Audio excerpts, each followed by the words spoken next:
আমার সিডলিং ট্রেতেই চেরিগোল্ড ফুল গাছগুলি কত বড় হয়ে গেছে, তোলবার সময় পাইনি, সেটা আমার অন্যায়। যাই হোক, এই একই ট্রেতে আমি দুটো ভাগ করে একদিকে আমি সুইট উইলিয়াম গাছ আমি বসিয়েছিলাম। আর দেরি নয়, এবার আমি এই সুইট উইলিয়াম গাছগুলিকে তুলে আমি রিপোর্ট করব, কেমন মাটিতে বসাবো, তার গোড়ায় আমি কি দেব সেটি আপনাদের সাথে শেয়ার করব। আমি মাটি শোধন করা ছাড়া কোনো গাছ আমি বসাই না। এই মাটি শোধনের ভিডিও যদি আপনারা না দেখে থাকেন তাহলে অবশ্যই দেখে নেবেন। এই গাছগুলির শিকড় এমনভাবে স্প্রেড করে গেছে, তুলতে একটু অসুবিধাই হচ্ছে, কিন্তু সাবধানে এই গাছ তুলে নিতে হবে যেন শিকড় বেশি না ছেড়ে।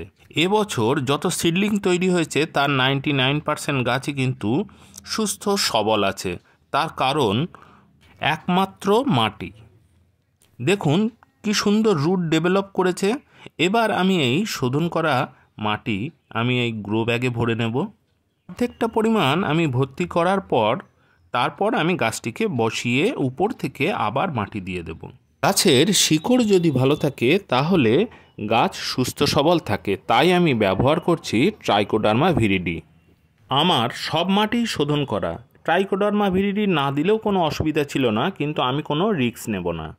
এবার আমি এই সুইট উইলিয়াম গাছগুলি বসাবো।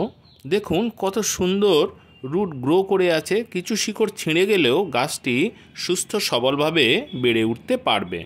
কিন্তু এই গাছটি বসানোর সময় গাছের গোড়ায় আমি অল্প করে ট্রাইকোডার্মা ভিরিডি আমি দিয়ে দেব।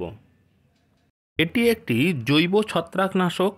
অনেকে এটি গাছের পাতায় স্প্রে করে, কিন্তু আমি প্রেফার করি গাছের গোড়ায় দিতে। তার কারণ এই যে ট্রাইকোডার্মা যে উপকারী ছত্রাক, সেই উপকারী ছত্রাক গাছের রুট ডেভেলপমেন্টকে ভালো রাখে, গাছের গোড়া পচা রোগ দূর করে এবং গাছকে অনেক বেশি মজবুত রাখে।